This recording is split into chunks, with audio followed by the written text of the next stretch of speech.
une fausse ou bien qui a une bonne délibération. Mais fondamentalement, du point de vue des changements des communes et communautés rurales, il n'y a pas beaucoup d'incidence. Même maintenant, le problème qu'on a, c'est les problèmes d'archivage. Surtout. Voilà, registre, archivage, do soumis, do minini, wala registre, barak enregistré, parce que les délibérations les plus anciennes,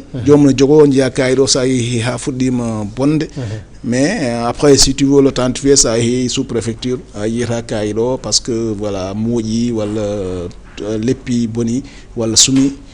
Pour en tant X, Y raison, la conservation, quand même, c'est des problèmes d'archivage. Je pense que là aussi, il y a des changements à apporter. Donc, quelle solution? Bon, c'est une question difficile. Souvent aussi, ce que je dois dire, c'est que nous, on n'est pas juge. Quand il y a des contentieux comme ça, il y a ce qu'on appelle des indices concordants. Et puis, c'est que juge va décider. Nous, on dit que ordre addi, ordre kait. Semble bon, on présente au juge. Après, non, ça addani an ala kayit vraiment tu dois quitter Yahra Fran Yahra juge parce que d'ailleurs c'est puni pénalement. Si tu occupes un terrain que quelqu'un d'autre aurait pu bénéficier, ça c'est puni pénalement. Maintenant, loi le code de l'urbanisme que ça son pour et ça a dit un début de papier qui te permet de dire que il faut y avoir et d'ailleurs c'est ça qui rend actuellement le contentieux parce qu'avant on laissait beaucoup de marge à la DSCOS. Souvent son gari a des caïds mar parce qu'on a je ne peux plus te voir ici. Après, ils arrêtent. Tout de suite, ils arrêtent, le problème est résolu. Mais par la suite, avec le nouveau code de l'urbanisme, on est obligé de faire des PV. Et bon, dans un tas de droit aussi, c'est ce qui est normal parce que les APJ et les OPJ, parce que souvent, on peut ne pas être, en tout cas, les décisions ne peuvent pas être fondées. Voilà, désigner quand même ça c'est normal. Maintenant, c'est vrai qu'on est dans une société, j'ai dit souvent en rigolant, que peut-être nos lois sont plus avancées que la culture qu'on a, ou bien le jeu de trucs. Et puis, certains profitent donc de ce système-là. On a des lois très bien élaborées, presque petits. Mais le respect qu'on a des normes est différent. Parce que ici, souvent, on a une tendance plus à voir nos droits que de voir les devoirs qu'on a par rapport alors que ça c'est important, les deux vont ensemble. Loi du maire bindra in pays, mais appliquer, souvent les gens cherchent la tortuosité pour ne pas donc se faire appliquer les normes. Et ça c'est difficile et souvent les lois sont en avance peut-être pour sur la compréhension que les gens ont. Voilà. Colonel, hold the lawol hokki on par exemple va exécuter des sommations d'arrêt de travaux ou de déguerpissement. Bon, surtout de déguerpissement, comme j'ai dit, c'est une chaîne. Hein? Et maintenant, nous. Parce que quand on famille, galleji mumen kele ne kebaton ne ngulle ne dumine ils disent que qui sont même prêts à mourir à truc kele galle souvent to be après be kalar be biata non kambe ko descos wadata ko wela non souvent tar be gonane gonga kambe sabe ngandi kele be ngala ne gonga et comme j'ai dit jomu gilande fudoro hande tan j'ai été quelque part jomu de titre foncier gila et tout faire premier. Ils ont continué à construire. Et il a actuellement décision de justice et ça, il faut que ça soit exécuté. C'est difficile et surtout quand c'est beaucoup de gens. Souvent aussi que Funtabe. Ne de God Arié de men. Wala commune gandu de quel donné que titre foncier diamour wala taw anda ko titre foncier diamour ala wada délibéré et do titre foncier.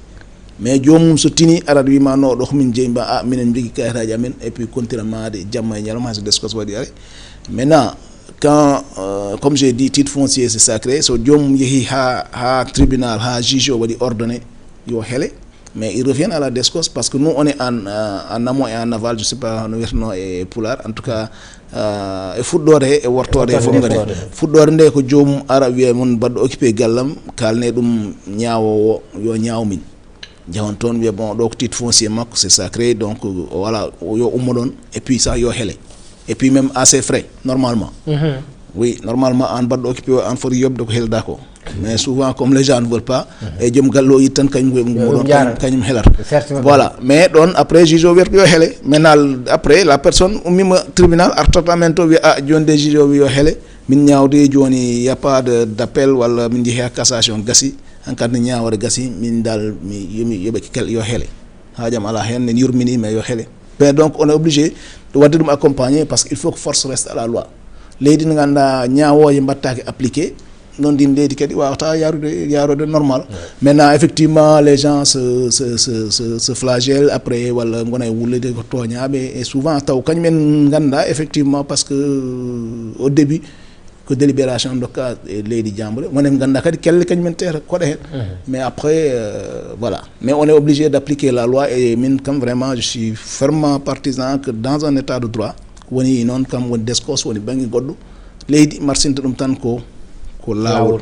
Voilà dum don non sen goppi dum tan leydi ndi boni leydi ko lawol marsinta dum goto fof jodo foti joda do so juge o wi hankantin do fotani wonde do mais la personne a le droit de casser en yurmini et les gens vont réagir de façon émotive par rapport à la détresse de certains effectivement mais qui ont quand même créé à la base donc kanyum créer problème mais fondamentalement il faut que l'état de droit reste quand même et que les gens appliquent et que la justice soit au-dessus de tous et que soit applicable à tout le monde.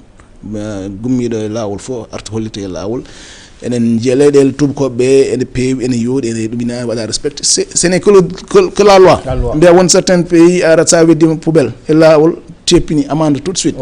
Et ça s'applique effectivement. Donc mais enen en jiiɗa comme j'ai dit tout à l'heure jiɗen ko des droits oui min mboɗo jogui droit mais quand il s'agit de devoir mais tu veux te dérober et ɗum marchata ɗum tahi noon c'est des difficultés sen jiiɗi leyɗele men en jaaha yeeso c'est le droit. On doit l'appliquer fondamentalement comme c'est l'ex duralex. Et voilà, voilà le droit c'est dur mais il reste la loi et fondamentalement ça ne va pas être dérivage il faut. Donc vraiment je pense fondamentalement en matière foncière surtout les gens devaient être des maniaques de la légalité. Ça on est à la droit maintenant on t'applique la loi dans ses formes les plus sen badina dum on kebata ton en jawtiro mais il y a fondamentalement de l'action socio-culturel mais c'est parce que qu'on doit éluder en tout cas lady mamam wala dum do tan jeena dum oui non lady mamam il y a pas ces contentieux là. Moi je parle de délinquants fonciers et de gens qui s'installent sur des titres fonciers. Ça on a les mamam généralement c'est dans les villes qu'on trouve ça. Des gens qui viennent qui s'installent dès le départ et parce que le gars qui l'a fait tout le bidon on dit fondamentalement que là c'est pas bon ou bien que l'autre qui s'installe on lui a dit malgré tout mais quand même s'installe malgré tout et construit et puis maintenant ils font beaucoup de tintamarre alors que et donc non faut c'est parce que on dit comme tu as dit bon oui ene yurbini oui yobe ngoppe don tan des solutions et souvent on cherche trop de compromis et les compromis c'est la compromission. Et actuellement, c'est ça qui nous amène à tous ces problèmes. Mais fondamentalement, ça parce que mais les gens ils vont s'arrêter.